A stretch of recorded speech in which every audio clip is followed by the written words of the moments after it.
Aloha, wonderful job today. I just want to briefly go over the concept of what we were doing with the Steely Dan stuff. Steely Dan is a very hard band to follow. The fact that you can see your C major and then stemming out to having the B note on top of that means that we're able to see triads, and then we're able to see that seventh note as being C major 7. In correlation, when we were reading that G major, the sixth note can be considered the 13th, but we necessarily would probably add something on top of that. 1, 2, 3, 4, 5, 6, 7 is our major 7th. When we play that, it feels a little smushed. So what I like to do is put that 13th note somewhere else.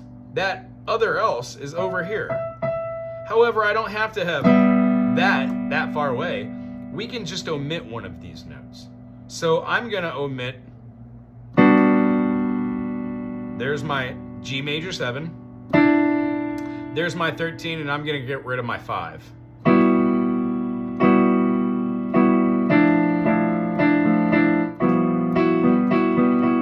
Doesn't sound as great. That sounds great too. So hypothetically, I could call that a G6 or a G or F6, G6 rather than a 13. However, the concept that you could look at a piece of paper and derive what these are is wonderful. Don't be overwhelmed. Try and play through some things that make sense to you. Pick out a couple songs on that program which show you. Remember, the program's not always right. Sometimes you need to correct it. However, that's what the learning process is. There is a learning curve. This is the most important part of today, so I'm just going to go over this again because I think it takes precedence. C to C sharp is a minor second. It is a half step.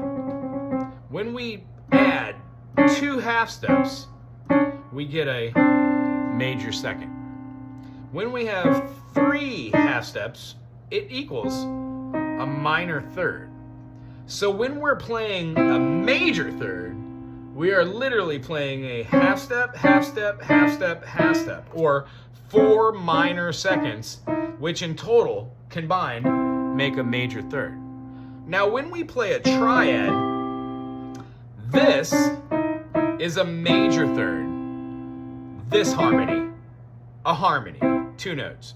When we play this harmony, it is not a major harmony, it is a minor harmony. It is a E to a G. An E flat to a G is a major third. 1, 2, 3, 4. So if that's a major and that's a major, you can't have a major third and a major third make up a major chord. It's a major third plus a minor third. So when you switch that to a minor third plus a major third, you get a minor chord. When you have a minor third and a minor third, you get a diminished. And when you have a minor third, and then from this one, here's a major third, right? And then a major third. A major third plus a major third equals an augmented chord. The mystery man was seated at the corner of the muffin laboratory.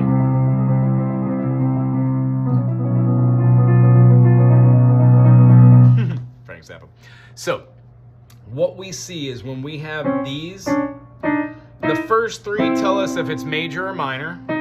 After that, we've got a perfect fourth, augmented fourth, or, since 2 notes, same name, F sharp or G flat. When we view it through the eyes of, that is an augmented. When we view it through the eyes of a major chord, we could call it a flat 5. So like an A minor 7, flat 5, would look like that. 1, 2, 3, 1, 3, 5, A, C, E. E is my 5. Flat 5 is an E5. And a C major over the top of an A major gives me a major 7. A minor 7 with a flat 5. Interesting. What we're realizing, or you're doing right now, is understanding chord analysis and how to associate that with what it is not and what it is. The concept with music is it can be as busy and as hectic and as notey wise as you want, or as simple and as pretty as you want.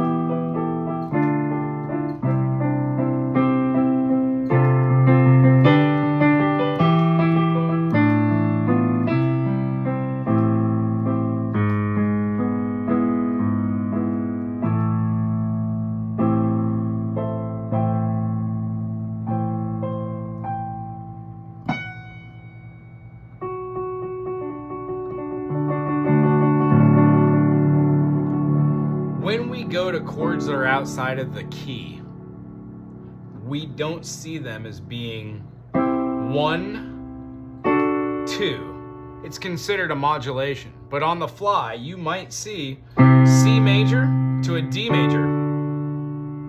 That either means that you're in the key of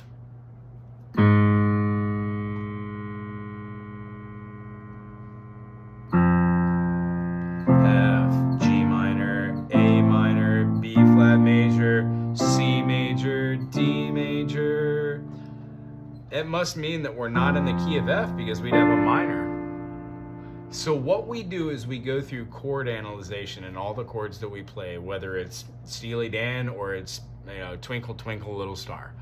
The concept of reading music is amazing, and I'm glad we're starting with Chord Pro because that means you're going to be able to play your favorite music right away.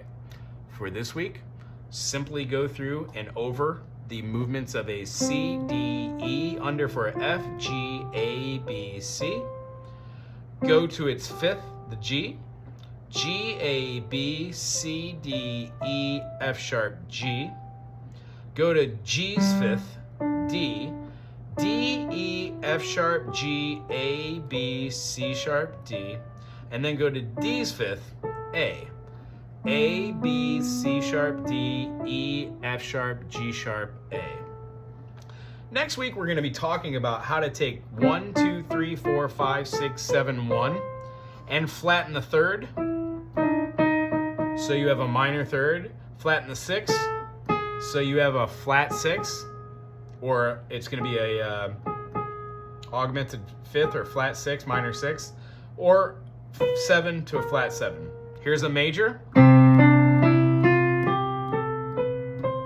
Here's a minor.